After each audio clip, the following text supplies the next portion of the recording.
Hello students, welcome to Hindi Utkarsh channel.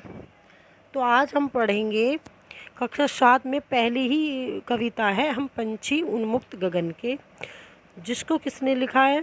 Shiv Mangal Singh Suman ji ने इसको लिखा है। इसमें पंछियों की भावनाओं को व्यक्त किया है कि कैसे स्वतंत्र रूप से रहा जाता है और वो कैद होकर नहीं रह सकते। चलिए हम शुरू करते हैं। हम पंछी उन्मुक्त गगन के पिंजरबद्ध ना गा पाएंगे, कनक तीलियों से टकरा कर पुलकित पंख टूट जाएंगे। पंछी मतलब पक्षी, अभी लिखा हुआ है ना इसमें उन्मुक्त।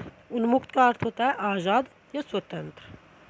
तो पंछी कह रहे हैं कि हम खुले आसमान में उड़ने वाले पंछी हैं।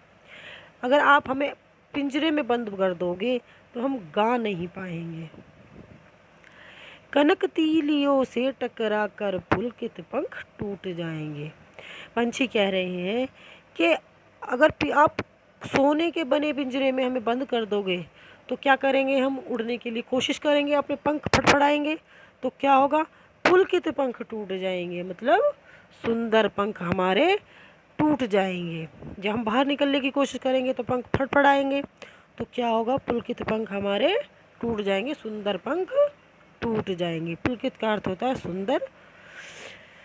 चलिए, हम बहता जल हैं पीने वाले, मर जाएंगे भूखे प्यासे, कहीं भली है कुटुक निबोरी, कनक कटोरी की मैदा से।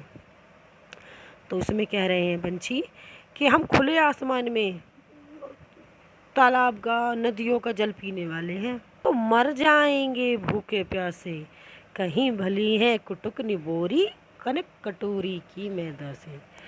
तो पंछी कह रहे हैं कि अगर आप हमें पिंजरे में बंद करके सोने की कटोरी में भोजन दोगे, मैदा का बना भोजन दोगे, या कोई भी हमें मिष्ठान दोगे, सोने के बर्तनों में आप हमें बंद करके भोजन दोगे, बजाय उसके हम कड़वी निबोली खा लेंगे, भूखे प्यासे मर जाएंगे, पर हम सोने के पिंजरे में नहीं रहेंगे, सोने की कटोरियों में हम खाना नहीं खा पाएंगे।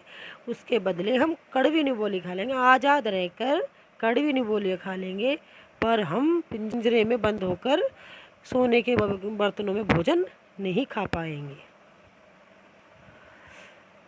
आगे पढ़ते हैं। स्वर्ण श्रृंखला के बंधन में अपनी गति उड़ान सब भूले, बस सपनों में देख रहे हैं तरु की फुनगी पर के झूले। स्वर्ण श्रृंखला, ये लिखा हुआ है स्वर्ण श्रृंखला। स्वर्ण श्रृंखला का मतलब होता है सोने की कड़ियाँ। तो अब क्या है कि उन्हें उस पिंजरे में बंद कर दिया जाता है। तो उस स्थिति को बता रहे हो जो उन्हें पिंजरे में बंद कर दिया जाता है। तो वो कह रहे हैं कि अगर हमें पिंजरे में बंद कर दिया जाता है तो क्या होगा? हम बस उसमें पिंजरे में बंद होकर बस सपने ही देखते रहेंगे कि कब हम बाहर उड़ेंगे। तो बाहर उड़ेंगे, अपना वो सब सपना हमारा सपना ही रह जाएगा कि काश हम बाहर उड़ते। और तरु का अर्थ होता है, तरु का अर्थ होता है पेड़, और फुनगी, फुनगी का अर्थ होता है वो होते हैं ना पेड़ों पे जो सबसे ऊंचा पत्ता निकलता है, सबसे ऊपर सबसे ऊंचाई पर जो पत्ता निकलता है शाखा का, वो तो उसे फुनगी बोला जाता है। पंछी कह रहे हैं कि हम अगर बंद हो जाएंगे तो अपनी हम गति, चाल, उड़ान सब भूल जाएंगे। बस क्या होगा? फिर हमारा बाहर निकलने का सपना ही रह जाएगा कि हम कब बाहर निकलेंगे और पेड़ों की शाखाओं पर कब हम झूलेंगे। चलिए आगे देखते हैं। ऐसे थे अरमान के उड़ते, नीले नभ की सीमा पाने, लाल किरण सी चोंच खोल चुगते तारक अनार के दाने। तो इसमें पंछी कहते हैं कि हमारे तो यही अरमान है कि हम नीले नभ मतलब नीला आसमान, कि हम इतनी दूर तक उड़े, पूरी उसकी सीमा को क्रॉस कर दें, उड़ते जाएं उसको नीले नभ की सीमा को क्रॉस कर दी।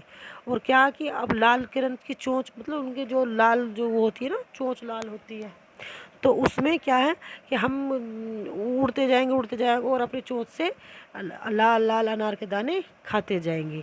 यही हमारा सपना रहेगा। चलिए तो आगे चलते हैं।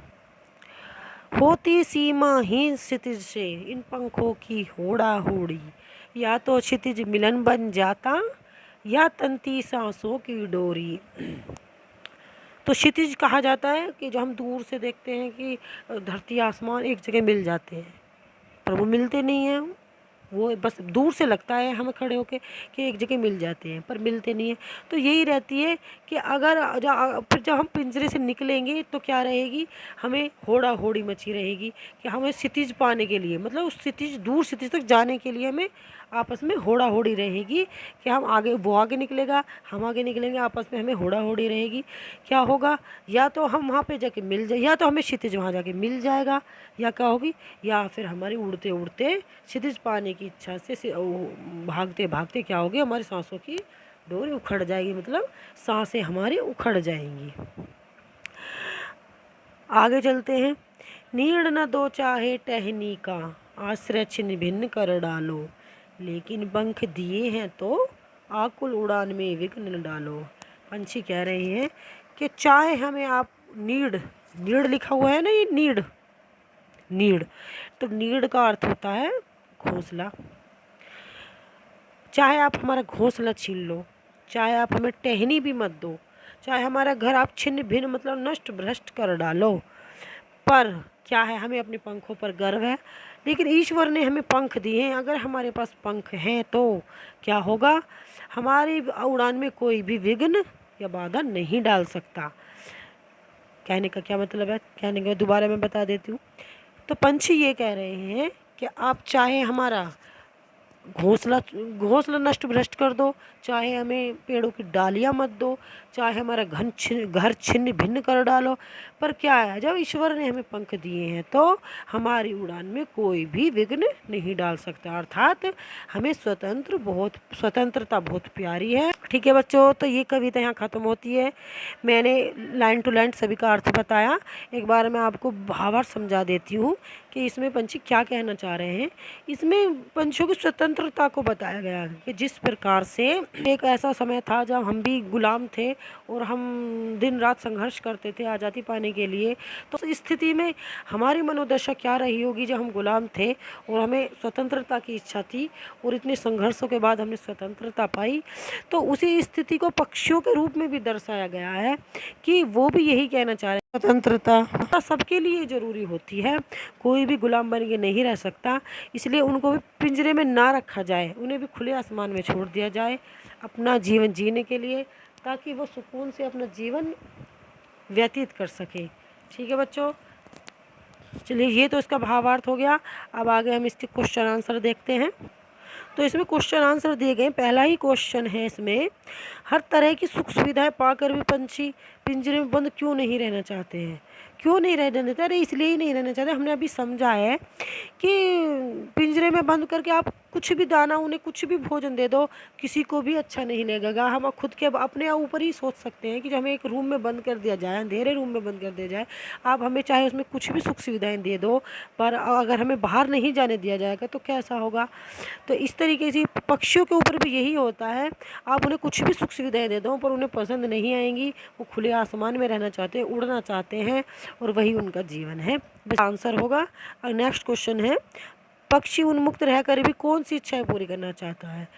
पक्षी उन्मुक्त रहकर यही इच्छाएं पूरी करना चाहता है क्योंकि दूर क्षितिज तक उड़ना चाहता है, एक दूसरे से खेलना चाहते हैं, अटखेलियाँ करना चाहते हैं, होड़ा होड़ी मची रहना चाहती है। बस यही है कि खुले आसमान में वो अपना खाना पीना रहना सभी चीज़ करना चाहते हैं। थर्ड क्वेश्चन है, या तो क्षितिज मिलन बन जाता या तंती सांसों की डोरी। इसका क्या अर्थ है? इसका अर्थ ये है कि या तो हमें क्षितिज, क्षितिज का मतलब दूर तक उसकी सीमा, क्षितिज मतलब जहाँ धरती और आसमान हमें लगता है कि एक साथ मिल गए हैं, पर वो तो नहीं मिलते हैं, वो तो बस दूर से ही दिखते हैं, कि वही है। या तो हमें वो मिल जाएगा या फिर क्या होगी, हमें उसे पाने की इच्छा से हमें क्या होगा, हमारी सांसें उखड़ने लगेंगी, क्योंकि वो हमें मिलेगा तो नहीं, क्योंकि ये तो एक कल्पना है। तो इसके पाने के चक्कर में हमें क्या होगा, हमारे सांसों की डोरी उखड़ जाएगी। तो यही इसमें इसका आंसर होगा। बस यही है, आप देख लेना। ठीक है बच्चों, वीडियो पसंद आए तो लाइक कर देना।